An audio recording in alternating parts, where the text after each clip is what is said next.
Mobil relawan petahana Bupati Luwu Utara dibakar orang tak dikenal.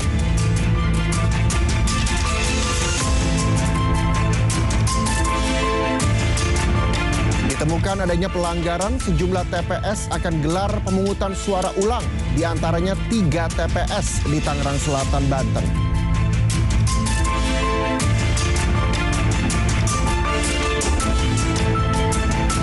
Pasangan calon wali kota Medan nomor urut 1 Ahyar Nasution Salman Al-Farisi menerima kekalahan dari menantu Presiden Jokowi, Bobi Nasution, atas hasil hitung cepat Pilkada 2020.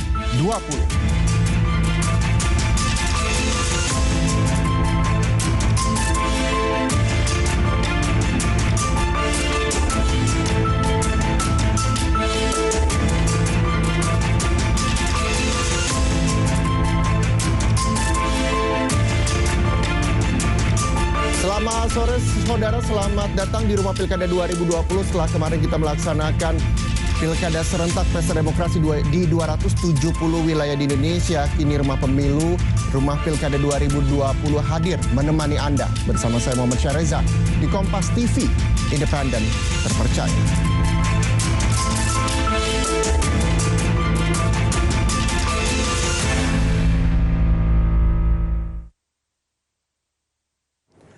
Mobil milik relawan pendukung petahana Bupati Luwu Utara dibakar orang tak dikenal Jumat dini hari. Hingga kini petugas kepolisian dibantu Brimob melakukan penjagaan di lokasi. Situasi memanas pasca Pilkada di Luwu Utara, Sulawesi Selatan. 3 unit rumah warga di 3 lokasi mendapat teror pembakaran. Sementara 2 unit kendaraan roda 4 milik warga sempat dibakar orang tak dikenal. Baik rumah maupun kendaraan diketahui milik relawan atau simpatisan pasangan calon Bupati Luwu Utara Indah Putri Indriani dan juga Swaib Mansur. Kami mendapat laporan dari pihak korban yang ada di Pataruan bahwa sekitar jam 2 kami ditelepon, kemudian kami mendatangi TKP. Ternyata sampai di sana api sudah dipadamkan oleh masyarakat. Berapa titik kejadian tadi, Pak?